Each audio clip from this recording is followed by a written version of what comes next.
안녕하세요. 특별한 가정을 꾸리고 사는 40대 중반 여자입니다. 저는 두 아이를 키우고 있어요. 얼핏 보면 평범한 저희 가정엔 하나의 비밀이 있답니다. 세상이 변하면서 다양한 가족의 형태가 생겨났다고 하죠. 하지만 절대 일어나선 안 될 일을 겪은 저희는 가끔씩 가슴이 먹먹해집니다.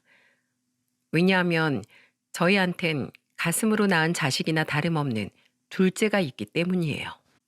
아픔은 없이 꽃처럼 활짝 피어나길 바라는 마음에 이름도 장미라고 지었답니다. 아이한테 이렇게나 예쁜 이름을 지어준 엄마가 어떤 사람일지 궁금하시지 않습니까? 정말 티 없이 맑고 예뻤던 제 동생과도 같았던 미정이를 떠올리면서 사연을 써보겠습니다. 저한텐 원래 남동생밖에 없었어요. 하지만 운명처럼 한 남자를 만난 뒤 아주 예쁜 여동생이 생기게 됐죠. 저에게 여동생을 만들어준 운명의 남자는 지금의 제 남편입니다. 일반 회사에 다니던 시절 선후배 사이로 만나게 된 저희는 결혼까지 하게 된 겁니다. 시댁은 충청도에서 농사와 소를 키우고 사는 분들이셨어요. 처음 갔을 때 진수성찬을 차려주시고도 하나라도 더 챙겨주려고 하는 모습에 감동할 정도였답니다. 워낙 말이 없던 시부를 보고 절 마음에 안 들어 하시는 줄 알았어요. 그래서 제가 어색한 표정으로 앉아 있으니까 옆에 있던 신우가 저를 보면서 말하더군요. 새언니, 긴장할 거 없어요. 우리 아버지가 원래 저렇게 표정 변화가 없으시거든요.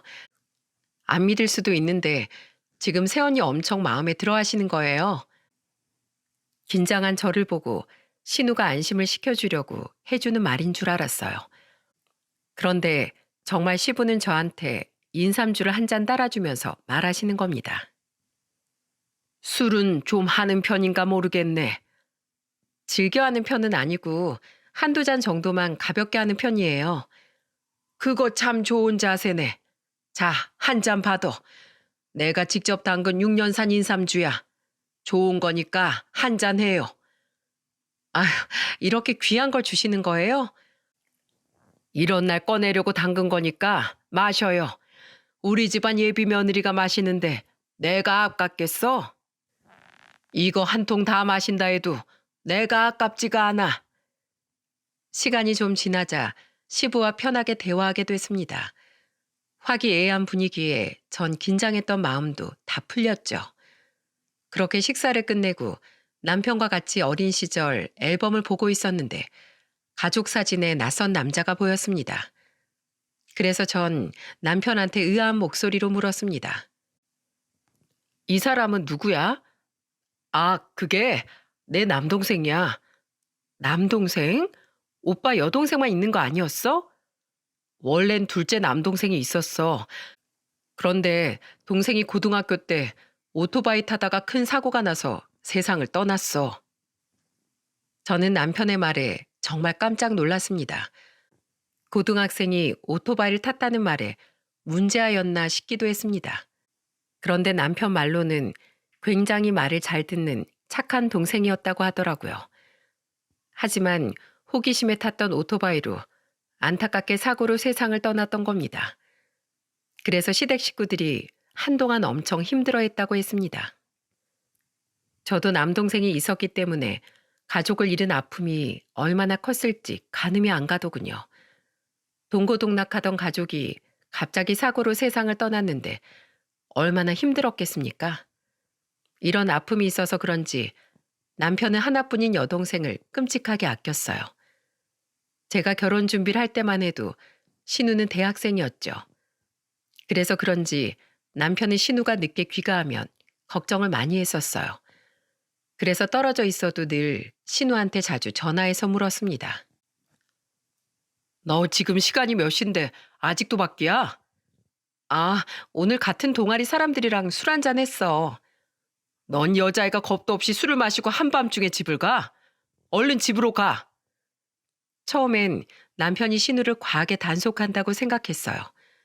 하지만 워낙 뉴스에 사건 사고가 많다 보니까 남편은 신경을 쓸 수밖에 없었던 겁니다. 동생을 2번이나 잃고 싶지 않았던 남편의 마음이었죠.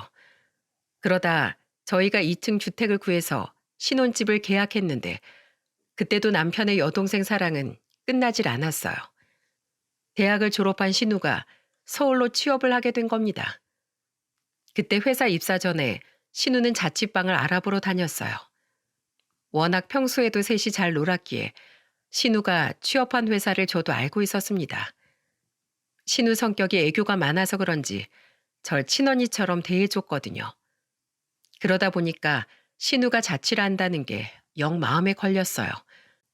그러던 어느 날 자취방을 보고 온 신우는 지친 목소리로 저희 집을 찾아와서 저한테 지친 마음을 털어놓기도 했습니다. 새언니, 서울에는 집이 많은 것 같은데 내가 등 붙이고 살만한 집이 없는 것 같아요. 왜요? 살만한 곳이 없어요? 집이 깔끔하고 괜찮으면 월세가 비싸고 월세가 저렴하면 집이 엄청 외진 곳에 있어요. 심지어 전세는 비싸서 엄두도 못 내겠다니까요. 저 그냥 충청도에서 부모님이랑 농사나 지을까 봐요. 신우의 답답한 마음이 고스란히 느껴졌습니다. 솔직히 사회 초년생이 서울에 정착하기란 참 어렵지 않겠습니까? 그래서 저는 남편과 신우 거취에 대해 의논을 했습니다. 워낙 여동생 같던 신우라 저희와 같이 사는 방향으로 결론을 지었죠. 저희 부부의 제안에 아가씨는 놀란 눈으로 절 보면서 기쁜 목소리로 말했습니다. 우와, 저 정말로 같이 살아요? 언니 진짜 고마워요. 고맙긴 뭘 고마워요. 그래도 우리가 아가씨한테 집 구해줄 능력은 없어도 방 한 칸 내줄 정도는 충분해요. 그렇게 신우는 저희 부부의 도움으로 사회에 첫 발을 내딛게 됐습니다. 그 모습이 어찌나 대견해 보였는지 모릅니다. 정말 신우가 잘 되길 바라는 마음뿐이었어요. 아무리 신우랑 친해도 같이 사는 게 쉬운 일은 아니라고 주변에서는 걱정도 많았죠. 하지만 전 신우와 같이 지내면서 너무 행복했어요. 저한테 여동생이 있었다면 이렇게 지냈을까 싶은 생각이 들 만큼 편하고 좋았죠. 제가 임신했을 당시에도 신우가 곁에서 절 많이 챙겨줬어요. 그렇게 2년쯤 지내니까 정말 자매 같은 느낌이 들기도 했습니다. 심지어 제가 아이를 낳고 조리원에 있다가 집에 왔을 땐 신우가 집안일을 도맡아 할 정도였습니다. 제가 혹시나 거실 바닥에 무턱대고 앉으려고 하면 꼭 잔소리를 하면서 신우가 말했습니다. 새언니, 바닥에 그냥 막 앉으면 안 된다니까요. 출산한 여자 몸은 관리 잘못하면 평생 고생이에요. 그러니까 여기 방석에 앉아 있어요. 괜찮아요. 저 이런 거 끄떡 없어요. 사람이 보기에 멀쩡하다고 속까지 다 멀쩡한 거 아니에요, 언니. 안 되겠다. 내가 거실에 깔아둘 카페트라도 사야겠다. 신우는 그 당시 아이를 낳고 산후조리원에서 나온 절 정말 누구보다 아껴줬습니다. 그러면서 물도 늘 따뜻한 물을 끓여두고 1층으로 내려가기 전에 신신당부를 하면서 말했어요. 저 이제 내려갈게요. 여기 새언니 마실 물도 끓여놨으니까 따뜻한 물 마셔요. 그런 건 언제 또 했어요? 하여튼 아가씨 손 빠른 건 알아줘야 한다니까요. 애기 젖병까지 다 세척해 놓은 거예요? 손에 물 닿은 김에 다 했어요. 얼른 새언니도 쉬어요. 이야, 아가씨 손이 야무져서 시집가면 정말 잘 살겠다. 그러니까요. 저 데려가는 남자는 로또 탄 거라니까요. 저 정말 내려갈게요. 푹 쉬어요. 신우의 배려에 정말 편안했답니다. 시골에 계신 시부모님도 저희가 신우와 잘 지내니까 안심하시는 눈치셨어요. 그래서 전화하실 때마다 시모는 저한테 고맙다면서 자주 말하기도 하셨습니다. 그러다가 제가 아이를 낳았을 땐 시모가 저한테 이런 말도 하셨어요. 내가 이번에 고기 좀 보내려고 하는데 우리 미정이랑 셋이 잘 챙겨 먹어. 많이 보냈으니까 부족하진 않을 거야. 어머님, 또 보내셨어요? 거기서 아버님이랑 같이 드시지. 뭘 그렇게 보내세요. 내가 너한테 미안해서라도 더 보내야지. 김장김치도 같이 보냈으니까 김치 냉장고에 넣어두고 챙겨 먹어. 시모는 아무래도 신우와 저희가 같이 지내서 그런지 음식을 보내도 꼭 손 크게 많이 보내셨습니다. 그래서 그때도 셋이 고기를 구워 먹고도 남을 양을 먹었어요. 정말 한 가족이나 다름없게 지냈습니다. 그렇게 한 3년 정도를 신우와 같이 지냈을 때쯤 남자친구가 생겼다면서 저와 남편한테 소개시켜 주겠다고 했어요. 그리고 며칠 뒤 정말로 신우이는 만나는 남자친구라면서 한 남자와 같이 저희 집으로 왔더군요. 남편이 악수를 내밀면서 인사를 하자 신우의 남자친구도 악수를 하면서 말했습니다. 안녕하세요. 김명훈입니다. 아, 네. 미정이한테 얘기 들었어요. 공무원이시라고요? 네, 맞습니다. 이렇게 초대해 주셔서 감사드려요. 약소하지만 이거 선물입니다. 남편과 인사를 하고 곧이어 절 보더니 들고 온 종이 가방을 저한테 내밀면서 말했습니다. 아, 뭘 이런 걸 다 사오셨어요. 그냥 오시지. 아니에요. 어떻게 빈손으로 와요. 편하게 받아주세요. 그때 신우 남자친구가 사온 건 술이었습니다. 고급 술로 보이길래 그날 같이 밥을 먹으면서 마시라고 제가 술과 잔을 가져다 줬습니다. 남편과 같이 밥을 먹다가 남편이 서로 술을 한 잔씩 따라주면서 이런저런 대화를 나누게 된 거예요. 저는 옆에서 신우와 신우의 남자친구를 지켜봤죠. 그런데 신우 남자친구는 남편이 주는 술을 두 손으로 받아서 오른쪽으로 고개를 돌려서 마시더라고요. 그걸 보니까 좋은 집안에서 가정교육을 잘 받고 자란 것 같았습니다. 그러다가 남편이 자꾸 주변을 두리번거리는 신우 남자친구를 보면서 넌지시 물었어요. 혹시 담배 펴요? 네? 아니요. 전 군대에서도 담배 펴본 적이 없어요. 정말요? 나도 담배는 안 피긴 하는데 요즘 대부분 담배를 피니까 담배 필 줄 알았는데 의외네요. 근데 왜 자꾸 주변을 두리번거려요? 아, 그게 늦은 시간인데 제가 너무 오래 있는 거 아닌가 싶어서요. 남편은 신우 남자친구가 경우가 바른 사람이라면서 칭찬했습니다. 그날 정말 밤 10시가 넘도록 같이 밥도 먹고 술도 마셨는데 같이 있는 내내 예의 바른 모습에 놀랐어요. 신우가 좋은 사람을 만난 것 같아 내심 기뻤습니다. 신우가 남자친구를 보내고 집으로 들어오면서 남편을 보면서 물었어요. 오빠, 내 남자친구 어때? 괜찮은 것 같아? 어, 생긴 게 나보다 좀 부족하지만 뭐 나름 괜찮은 것 같더라. 뭐?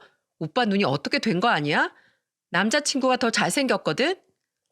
뭐야? 너도 눈이 어떻게 된 거 아니야? 여보, 해명 좀 해줘. 내가 더 괜찮지? 갑자기 둘이 대화를 하다 남편이 안 되겠는지 저한테 도와달라는 눈빛으로 묻더군요. 그래서 전 장난스러운 목소리로 답했습니다.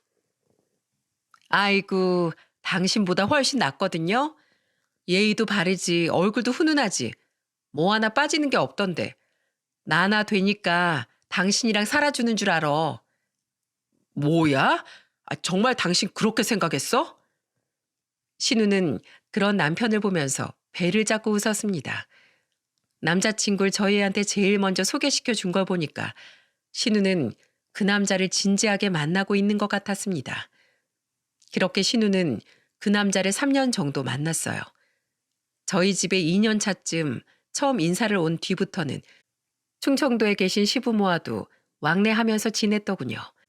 한 번은 결혼 전이었는데도 명절에 인사를 오기도 했습니다.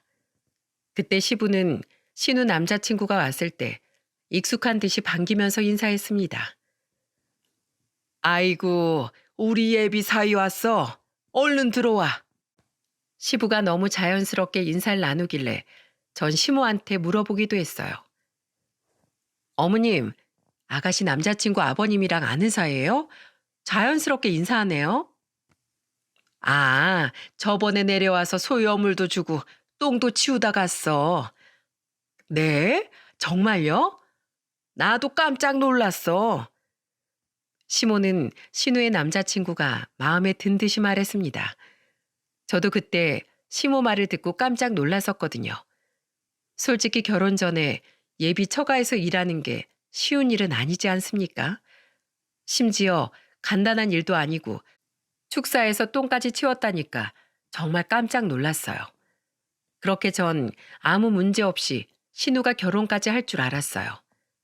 그런데 시간이 지나서 신우가 연애 4년 차쯤 됐을 때 조금 이상해 보였습니다. 한 번은 출근 시간인데 신우가 대문 앞에서 한숨만 쉬고 있길래 전 신우를 부르면서 물었습니다. 아가씨, 출근 안 해요? 왜 문 앞에 서 있기만 해요? 아, 그냥 좀 생각이 많아져서요. 왜요? 무슨 걱정인데요? 무슨 일 생겼어요? 그게 사실 명훈이 오빠를 계속 만날지 고민돼서요. 갑자기 왜요? 둘이 싸우기라도 했어요? 그게 사실은 저는 신우가 무슨 말을 하려고 하길래 귀를 기울이면서 쳐다봤습니다. 그런데 신우는 고개를 내젓더니 한숨을 쉬면서 말했습니다. 아니에요. 아직은 저랑 만나는 사람이니까 제가 감당해야죠. 걱정 마세요. 에이, 아가씨, 은근 신경구석이 있네요. 연애가 다 그런 거죠, 뭐. 혹시 헤어져도 남자 많으니까 걱정 말아요. 알겠죠? 그럼요. 고마워요, 언니. 저 먼저 가볼게요. 신우는 그렇게 먼저 출근을 했어요. 하지만 이날 이후부터 신우는 정말 이상한 구석이 한두 개가 아니었습니다. 저만 보면 무슨 할 말이 있는데 피하는 것 같았어요. 그래서 애써 피하려는 신우를 붙들고 단호하게 묻기도 했습니다. 아가씨, 저한테 할 말 있어요? 있으면 그냥 지금 다 털어놔요. 혼자서 꾹 담아두고 고민만 하지 말고 지금 얘기해요. 언니, 지금 말고 나중에 다 말할게요. 지금은 도저히 말 못하겠어요. 저 좀 이해해 주세요. 갑자기 울먹거리면서 말하는 신우가 참 이상했습니다. 눈물까지 보이면서 지금은 말 못하겠다는 신우를 닥달할 수 없어서 그날은 그렇게 넘어갔었죠. 그리고 다음 날 아가씨는 아무렇지 않은 얼굴로 절 보면서 말하더군요. 저 명훈이 오빠 만나고 올게요. 데이트 가는 사람 표정이 왜 그래요? 아니에요. 회사 일이 좀 힘들어서 그래요. 신경 써줘서 고마워요. 다녀올게요. 그날 유독 힘이 없는 목소리로 말하던 신우가 집을 나선 뒤 사건이 시작됐습니다. 남자친구를 만나겠다고 나간 뒤 갑자기 신우가 행방불명이 됐거든요. 저와 남편은 신우와 연락이 닿질 않아서 결국 신우 남자친구한테 전화를 걸었습니다. 그런데 그때 남편 전화를 받은 신우 남자친구의 목소리는 차가웠어요. 그러더니 신우에 대해서 묻는 남편한테 황당한 답변까지 하더라고요. 어제 만나고 헤어졌는데 집에 안 들어왔어요? 뭐? 어제? 너희 혹시 무슨 일 있는 거야? 얘기 못 들으셨구나. 저희 헤어졌어요. 뭐야? 언제 헤어졌는데? 어제 마지막으로 정리했어요. 그러니까 이제 저하고도 아무 사이 아니니까 개인적으로 연락하지 마세요. 좀 부담스럽네요. 끊을게요. 퉁명스럽게 말하더니 남편의 전화를 일방적으로 끊어버리기까지 했습니다. 이게 한순간에 말이 됩니까? 아무리 어제 헤어졌어도 4년이나 만났는데 같이 찾아보려고 노력이라도 해야 되는 거 아닌가요? 그 남자의 태도에 기가 막히고 황당했어요. 그 후 계속해서 신우하고 연락을 시도했지만 끝내 제 연락도 안 받는 겁니다. 그런데 이상한 건 전화기를 꺼놓을 때도 있었고 켜져 있는 상태일 때도 있었어요. 그래서 메시지를 정말 여러 통의 문자를 보냈죠. 하지만 아가씨가 문자를 보기나 하는 건지 답장이 한 통도 없더라고요. 그래서 남편한테 다급한 목소리로 말했습니다. 여보, 아가씨 무슨 일 있는 거 아니야? 우리 신고라도 하자. 그런데 그때였어요. 아가씨한테 한 통의 문자가 남편 휴대폰으로 온 거예요.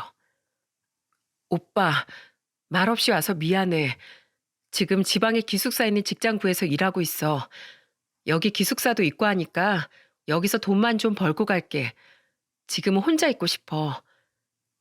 혼자 있고 싶다는 아가씨 문자에 저와 남편은 벙찐 상태였습니다. 남편은 전화를 걸어서 회사는 어딘지 물어보려고 했지만 또 신우 전화기는 꺼져버렸어요. 그 후 7개월 동안 가끔 신우한테 연락이 왔지만 얼굴은 보지 못했습니다. 그저 아가씨가 마음 정리가 끝나면 저희한테 다시 돌아오길 기도할 뿐이었습니다. 하지만 저희 기대와 달리 어느 추운 겨울 사건이 터지고 말았어요. 누가 올 사람이 없는데 한밤중에 누가 초인종을 눌렀습니다. 인터폰으로 누구세요라고 물어봐도 답이 없었죠. 그래서 누가 잘못 눌렀나 싶어서 그냥 무시하려는데 또 초인종 소리가 들리는 겁니다. 그래서 전 인터폰으로 아무리 불러도 대답이 없길래 남편과 같이 대문을 열고 나갔어요. 그런데 대문 앞에서 저희를 기다리고 있던 건 하얀 포대기에 감싸있는 갓난아이였습니다. 전 깜짝 놀라서 말했어요. 세상에, 여보, 여기 아기가 있어. 뭐라고? 여보, 포대기 안에 뭐 있는 것 같아. 좀 꺼내봐. 종이 같은데? 제 말에 남편은 포대기 안쪽에 있던 종이를 꺼내 들었습니다. 남편이 종이를 펼쳐보니까 포대기에 있던 건 편지였어요. 편지 맨 위에 있던 걸 보니까 누가 썼는지 알겠더군요. 그 편지를 쓴 사람은 다름 아닌 신우였습니다. 남편이 큰 길까지 뛰어가서 주위를 살폈지만 아무도 없었어요. 그래서 아이를 데리고 남편과 같이 집으로 들어와 편지를 읽었습니다. 그런데 그 편지엔 지난 1년 동안 신우가 겪었던 모든 일들이 적혀 있었던 겁니다. 그걸 본 남편과 전 경악하고 말았어요. 바로 편지에는 신우가 만나던 남자친구의 실체가 고스란히 담겨 있었거든요. 언니, 오빠, 저 미정이에요. 저 사실 명훈이 오빠랑 결혼하려고 예식장까지 알아봤었어요. 새언니랑 오빠한테 기쁜 소식을 알리고 싶었지만 이 관계에 확신이 없어서 말 못했어요. 미안해요. 그러다가 서로 잘 맞지 않는 것 같아서 헤어졌는데 헤어지고 제가 임신 4개월째라는 걸 뒤늦게 알았던 거예요.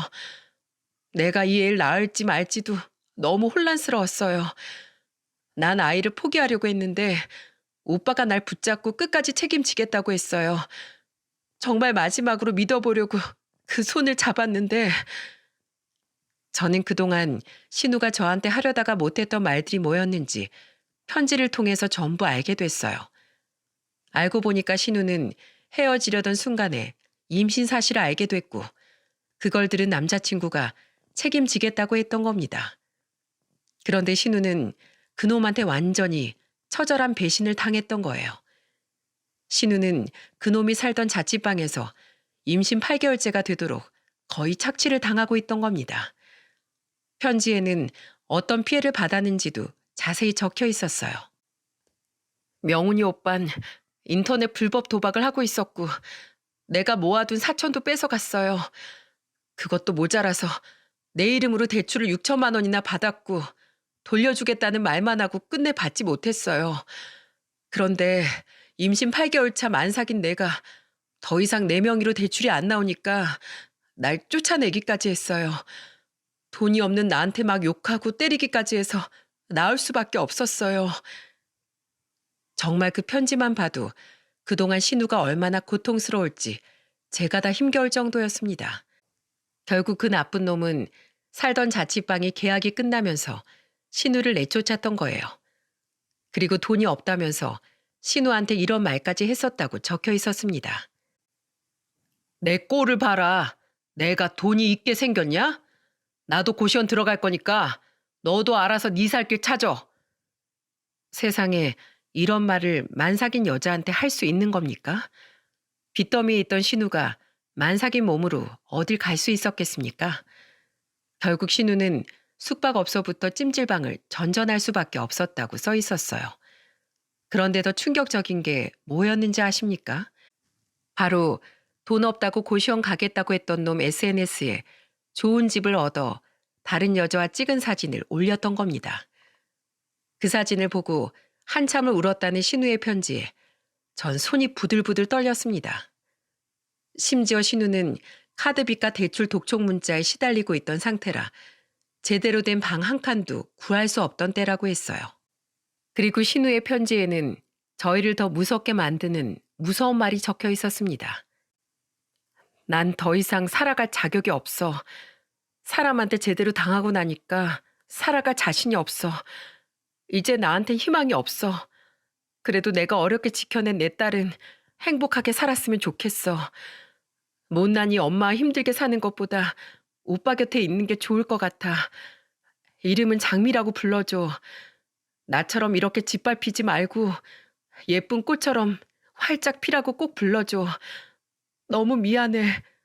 아마 이 편지를 볼 때쯤이면 난 이 세상 사람이 아닐 거야. 부디 내 딸만큼은 나 같은 인생 살지 않게 꼭 부탁드립니다.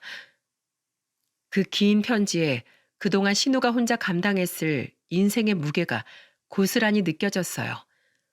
어찌나 가슴 절절하던지 저는 무너져 내렸습니다. 남편은 믿을 수 없다는 표정으로 신우한테 전화하려고 했습니다. 하지만 신우는 전화를 받지 않았죠. 그때 포대기에 있던 아이가 배가 고픈지 울기 시작하더라고요. 저는 아이를 업고 마트로 가서 분유를 한 통 사왔습니다. 그리고 분유를 타서 급하게 아이한테 먹였어요. 얼굴이 빨개지도록 울던 아이가 젖병을 물려주니까 금세 울음을 그치더군요. 아무것도 모르고 평온한 얼굴로 분유를 먹는 아이를 보면서 울먹거렸습니다. 장미야, 어떡하니? 어떡해? 이걸 어떡하면 좋아? 세상에 이게 무슨 일이야? 저는 아이를 끌어안고 조용히 울음을 삼키고 있었죠. 그 사이 남편은 경찰서로 가서 실종 신고를 했습니다. 그래도 제발 무사히 돌아오기만을 바라면서 신고했지만 신우이는 결국 3일 만에 싸늘한 주검으로 발견됐습니다. 정말 처참한 심경이었어요. 신우의 빈소가 차려졌을 때 시부모도 믿을 수 없는 현실에 땅을 치면서 우셨습니다. 자식 먼저 보내는 부모의 울음소리를 들어보신 적이 있으십니까? 시모의 울음소린 듣는 사람마저도 가슴이 찢어지는 것 같았어요. 시모는 실신할 정도로 울면서 억울한 심정을 토로했습니다. 난 이렇게 내 딸 못 보내. 내가 어떻게 키운 딸인데. 아이고, 미정아, 엄마 왔다. 엄마 왔어. 어서 나와 이거사. 그 차가운 물 속에서 얼마나 추웠니. 난 내 새끼 숨통이 끊어지는 것도 모르고 방에서 미련하게 잠을 자고 있었어. 내가 죽어야지. 내가. 미정아. 정말 눈뜨고는 볼 수 없는 시모의 울음에 모두가 또 한 번 울었습니다. 정말 허망하게 떠난 신우의 영정사진을 보자 저는 남편을 붙들고 울었습니다. 여보, 우리 아가씨 어떡해? 이렇게 어떻게 보내? 장미 생각해서라도 우리가 이렇게 있으면 안 되는 거잖아. 우리 복수하자. 그 자식 발 뻗고 사는 꼴 어떻게 봐? 제 말에 남편은 주먹을 꾹 쥐고 울었어요. 그리고 신우 장례식 내내 온 가족이 정말 제정신이 아니었죠. 그 후 신우를 잘 보내주고 남편과 전 꼭 복수하겠다고 결심을 했어요.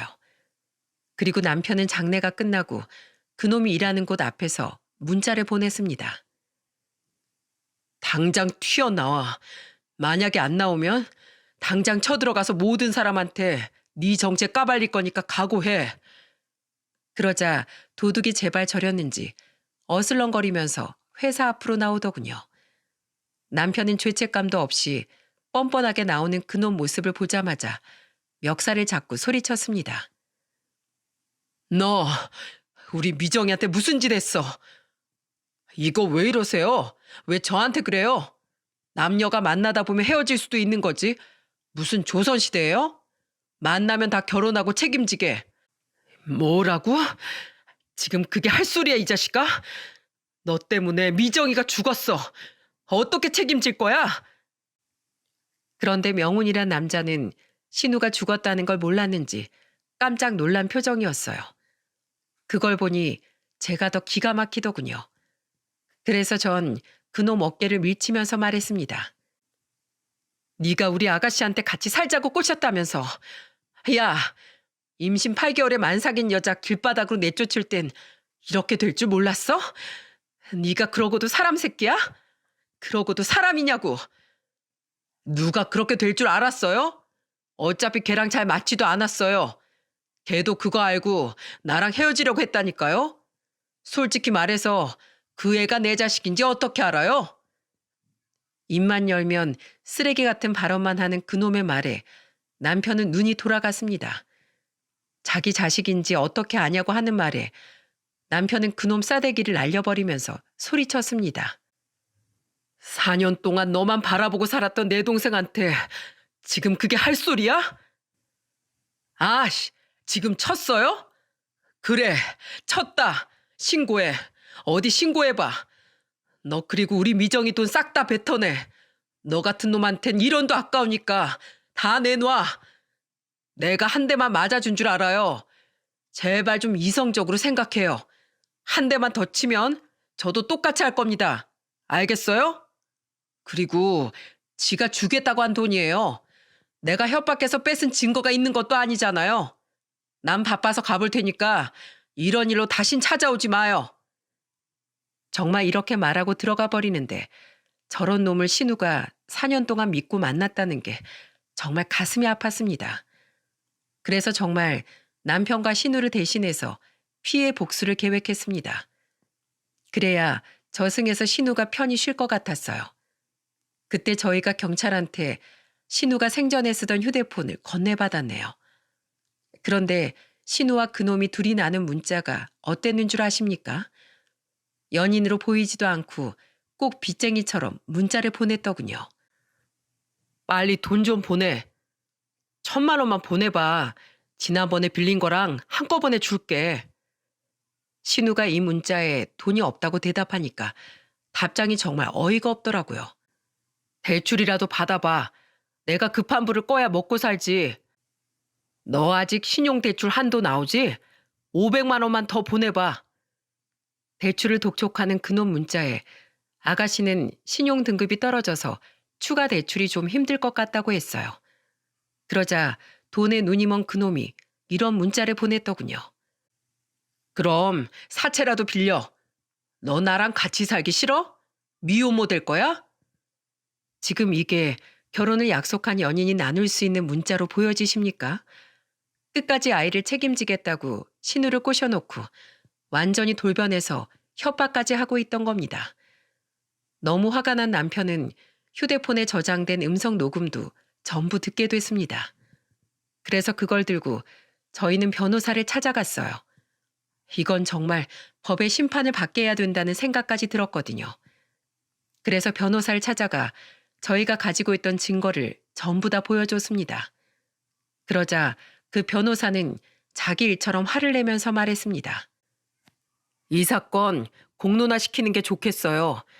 이 정도면 공무원 신분이니까 파면당할 수도 있고 녹음 내용 중에 불법 도박에 손을 댄 정황도 나오는데 대화 들어보면 본인도 인정한 부분이 있어요. 이거 통화 녹음이랑 메시지 나눈 거 다 정리해 볼게요. 감사합니다. 저희 아가씨 한 좀 풀어주세요. 저도 여동생이 있는데 정말 참을 수가 없네요. 변호사는 적극적으로 저희 편에서 이 사건을 풀어나가려고 했어요. 그리고 저희가 준 증거들로 영상까지 만들었더군요. 저희는 그걸 들고 일하는 직장을 찾아가기까지 했어요. 고소는 고소대로 진행했지만 사람 좋은 척하는 그놈의 실체를 꼭 밝히고 싶었거든요. 그놈이 일하던 곳에서 가장 높은 분을 만나 저는 김명훈의 실체를 밝힙니다 하는 영상을 보여줬습니다. 그걸 다 본 윗선 공무원은 경악을 한 채 입을 벌리고 있더라고요. 그 순간 남편은 단호한 목소리로 말했습니다. 어떠십니까? 이게 김명훈이란 인간의 실체입니다. 공무원을 떠나서 사람이길 포기한 사람한테 이제 어떻게 하실 건가요? 이런 사람이 정말 공무원으로서 의무를 다할 거라고 생각하시나요? 나랏밥 먹는 사람이 이래도 되는 겁니까? 죄송합니다. 저희가 우선 내부적으로 더 조사해서 결과가 나오면 저희가 따로 연락드리겠습니다. 그렇게 남편과 저는 그놈의 실체를 결국 다 까발렸고 김명훈이란 인간 쓰레기는 내부 감사를 받게 됐어요. 공무원 사회가 좁다 보니까 입소문으로 서서히 번지기 시작했죠. 그런데 며칠 뒤 모르는 번호로 남편한테 한 통의 전화가 왔어요. 남편이 전화를 받자 전화기 밖으로 들릴 정도로 한 아줌마가 소리를 치더라고요. 뭔가 눈치챈 남편은 음성 녹음으로 시작했고 전화를 스피커폰으로 켰습니다. 아무것도 모르는 아줌마는 이렇게 말하더군요. 당신이 미정인가 뭔가 하는 애오빠라는 사람이야? 누구신데요? 왜 다짜고짜 반말이시죠? 모르는 척 하시겠다. 나 명훈이 엄마 되는 사람이다. 왜? 그런데요? 그런데요? 그쪽들이 우리 아들 직장에서 파면당하게 하려고 아주 쇼하고 다닌다며? 우리 아들이 네 동생 그렇게 만든 것도 아닌데 왜 엄한 데다가 화풀이야? 뭐라고요? 지금 말 다 했어요? 명훈이한테 들어보니까 돈 때문에 그런 것 같은데 그 돈 우리가 줄게. 그러니까 이쯤에서 그만해. 명훈이 나중에 고위공무원 될 사람이에요. 그러니까 내 이렇게 부탁할 테니 더 이상 공론화 하지 말고 덮어요. 돈 물어줄게요. 그렇게 못하겠는데요. 야, 뭐 이 삐리리야? 내 말이 지금 우스워? 이 땡땡땡아. 너 우리 남편이 누군지 알아? 우리 남편 지방시의원이야. 그러고도 네가 무사할 것 같아? 아, 지방시의원이요? 좋은 정보 감사해요. 제가 할 일이 늘었네요. 어딘진 딱 알겠네요. 그리고 처음부터 이거 다 녹음하고 있었거든요. 이 행동 후회하게 될 겁니다. 뭐라고? 녹음? 내가 잘못 말한 거야. 우리 남편 그런 사람 아니야. 네네, 그러시겠죠. 전 더 이상 통할 마음 없으니까 이만 끊겠습니다. 남편이 전화를 끊으니까 그 아줌마는 당황한 듯 보였습니다. 우리가 자기 아들 직장 찾아가서 민원 제기하고 법적으로 소송까지 하니까 자기 남편도 피해볼 거 눈치챘던 거예요. 이 사연의 구체적인 지역명을 밝히면 다른 의원님들이 문제를 제기할 수도 있기 때문에 지역명은 말씀 안 드리겠습니다. 4년 동안 신우와 그놈이 연애하면서 그놈의 부모가 어디에 살고 있는지 들었던 적이 있었어요. 남편과 전 인터넷으로 특정 의원을 찾게 됐고 그 지역으로 곧장 갔습니다. 갔더니 정장에다가 배지까지 달고 나오더군요. 그러면서 저를 보자마자 고개를 빳빳이 들고 말했습니다. 그쪽이 미정 씨 친오빠입니까? 그 사건은 저도 안타깝게 생각하고 있습니다. 그래요. 얼마면 됩니까? 그 아버지의 그 아들이네요. 지금 내가 돈 때문에 여기로 온 줄 알아요? 돈보다 사과부터 제대로 하는 게 순서 아닙니까? 지금 장난해요? 솔직히 말해서 죽은 사람 그렇게 갔지만 산 사람은 살아야 하는 거 아닙니까? 저희도 그런 거 다 생각해서 아이 잘 키울 수 있게 돈으로 주겠다는 거잖아요. 왜 하나만 알고 둘은 모릅니까? 돈 줄 테니까 조용히 마무리합시다. 여러분, 이게 지방시의원이 할 소리입니까? 개차반 같은 아들 키운 이런 사람이 무슨 정치를 한다는 건지 기가 막혔습니다. 너무 화가 나니까 말도 안 나오더군요. 그때 남편이 그 의원을 보면서 소리쳤습니다. 진짜 말 안 통하는 가족들이네요. 내년에 지방선거 하는 거 아시죠? 열심히 선거운동 하십시오. 저희는 낙선운동 앞장서서 할 테니까 어디 한번 해봅시다. 그리고 돈으로 안 되는 게 있다는 걸 꼭 제가 알게 해드릴게요. 남편이 비장한 표정으로 말하니까 그 의원은 할 거면 해봐라 하는 표정이었습니다. 진짜 저희가 못할 거라고 생각하는 것 같아 저는 남편과 일을 가면서 준비했어요. 그리고 우선 그 시의원 이미지에 흠집을 내려고 저희는 1인 시위도 시작했답니다. 그랬더니 어떻게 됐는 줄 아십니까? 첫날 바로 남편한테 전화해서 잔뜩 당황한 목소리로 말하더라고요. 저희 아직 대화가 안 끝난 것 같은데 다시 좀 만나 뵈면 안 되겠습니까? 이제 와서 무슨 대화요? 우리 얘긴 진작에 끝났어요. 그리고 높으신 양반이 저한테 왜 이렇게 굽신거립니까?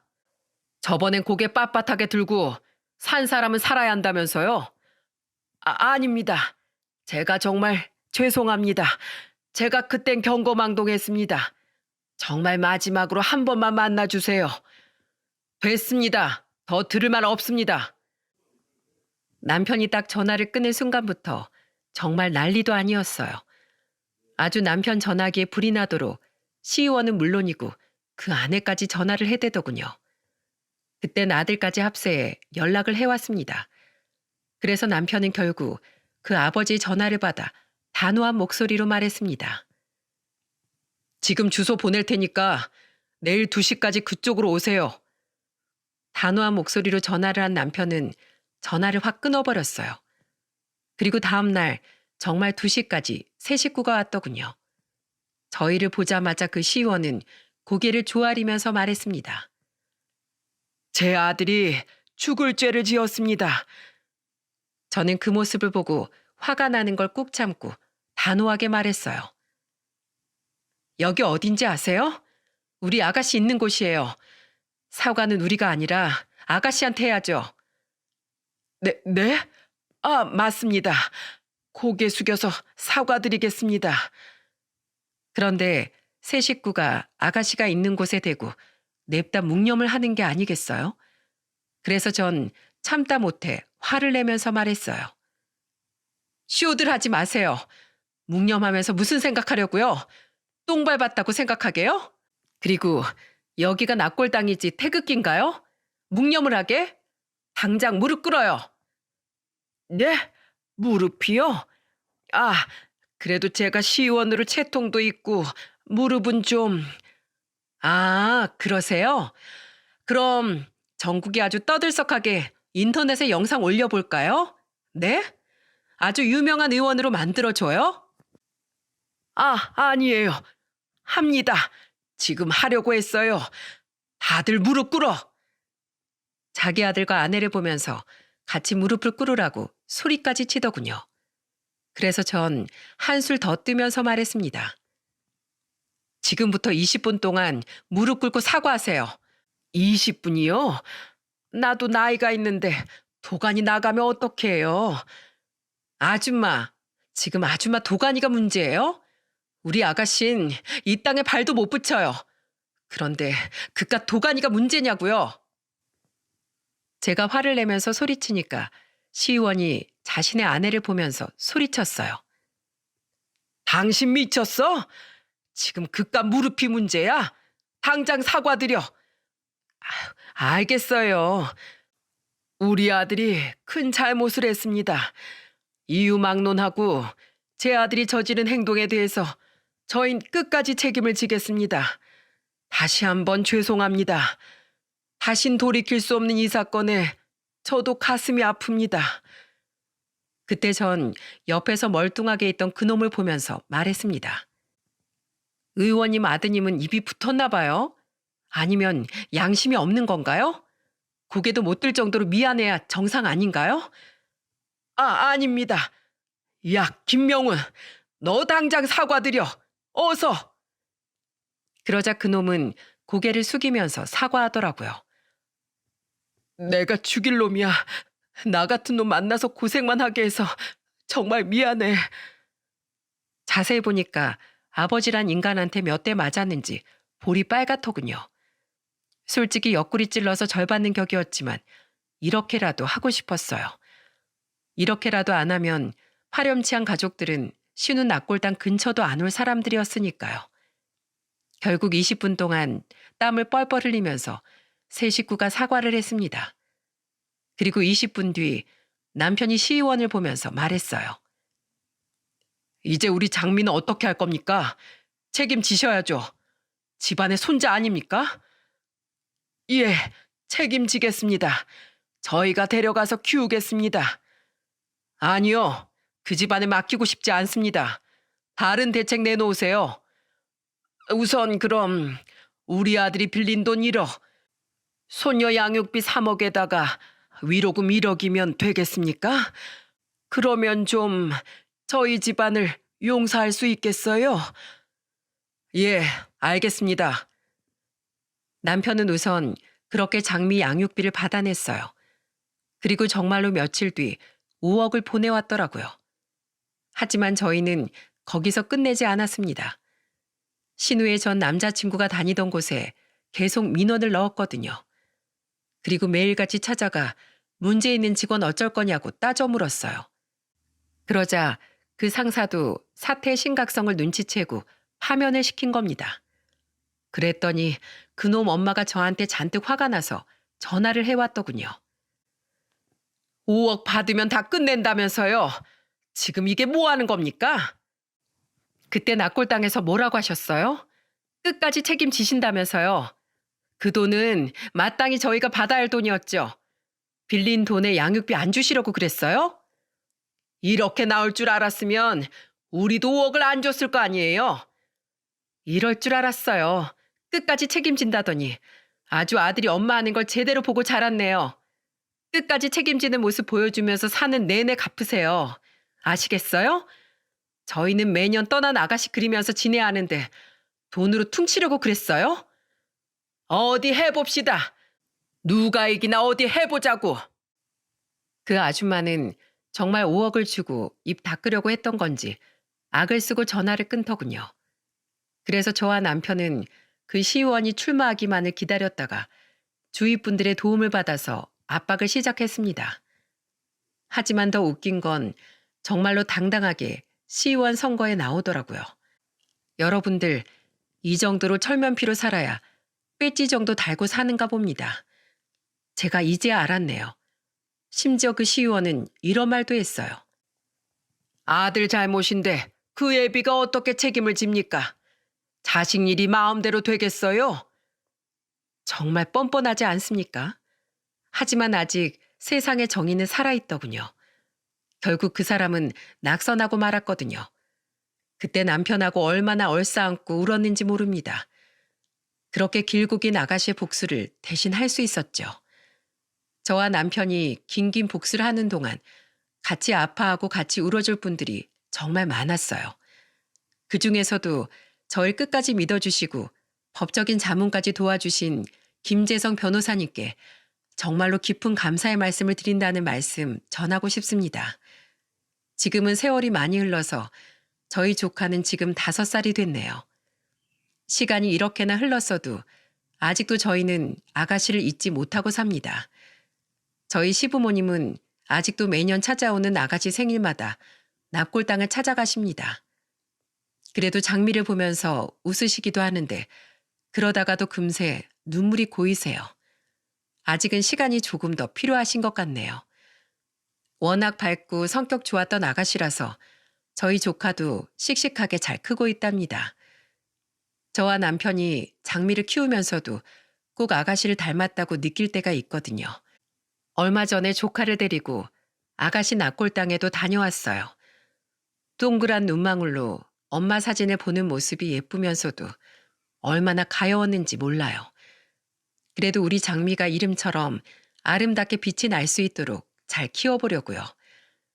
이런 사연을 쓰게 된 건 사랑하는 마음을 이용하는 나쁜 놈들이 제발 이 땅에서 사라지길 바라는 마음에서 쓰게 됐어요. 부디 장미가 성인이 되어 있을 땐 안전한 세상이었으면 좋겠습니다. 사람과 사람 간의 정은 믿음 아닐까요? 선한 마음 이용하려 들지 말고 부디 모두가 행복하게 지낼 수 있는 세상이 장미 앞에 펼쳐지길 바라봅니다. 제 사연 들어주셔서 정말 감사드려요. 모두들 장밋빛 일상을 보내시길 바랍니다.